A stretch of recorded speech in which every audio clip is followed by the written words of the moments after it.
Hello there. Welcome to the continuing series Blazing the West.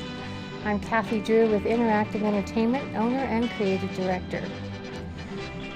From slave to cowboy to autobiographer, that would be the story of Nat Love. Nate was born a slave, came to California, and endured, hardships, to say the least. But he came out of it like a shining star. Sit back, enjoy the story of Nat Love, from slavery to author. Hello, my name is Nat Love. It's spelled N-A-T, but pronounced Nate, and I'm glad to share my story. I was born in Davidson County, Tennessee in June of 1854. I couldn't tell you the exact date because I was born on a plantation of Robert Love as a slave. Can you imagine that? Me, a slave? Well, my last name is Love because newborn slaves were named after their plantation owner. Considered changing it, but, Love's not a bad last name. My father was a slave foreman and my mother ran the kitchen. I learned to read with the help of my father, and when slavery ended, after the Civil War, we stayed on the plantation as sharecroppers. We harvested tobacco and corn. I worked a second job on a ranch, which I enjoyed more than harvesting because I liked working with horses. I got to be pretty good at breaking horses in and won my own horse in a raffle for $100. Sold the horse back to the owner and gave my mom $50, and then headed west. When I got to Dodge City, Kansas, I worked on the Duval Ranch on the Palo Duro River and trained myself to be an expert marksman and cowboy. Even fought off a few rustlers. My co-workers called me Red River Dick. The inclement weather got to me, and in 1872 I moved to Arizona and went to work for the Gallagher Ranch along the Gila River. I began writing my autobiography after.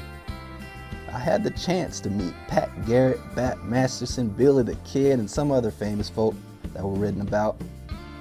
Figured no one was going to write about me, so why not do it myself? I was driving a herd of cattle to the railhead in Deadwood, Dakota territory and entered a rodeo on the 4th of July for 1876. The $200 prize money was certainly worth trying for. I won the rope, throw, tie, bridle, saddle, and bronco riding.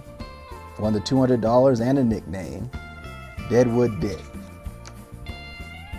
In October 1877, I was captured by Pima Indians while I was rounding up stray cattle near the Gila River in Arizona.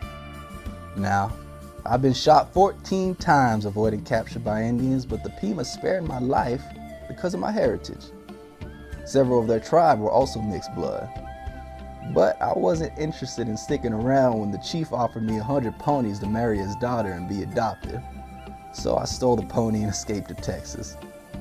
So began my criminal tendencies, and when I realized what was happening, I decided to leave the cowboy life. I got married in 1889 and settled down in Denver.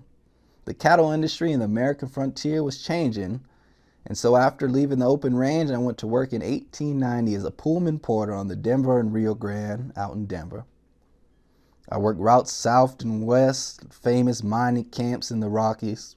Later, I ended up in Wyoming, Utah, Nevada, and Southern California. I fell in love with trains. In 1907, I wrote an autobiography called The Life and Adventures of Nat Love, better known in the cattle country as Deadwood Dick, by himself.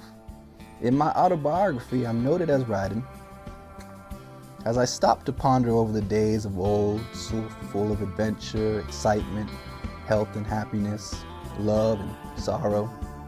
Isn't it wonderful that some of us are alive to tell the tale? One moment we're rejoicing that we're alive, the next we are so near the jaws of death that it seems almost a miracle that our lives be saved. It was the end of the frontier.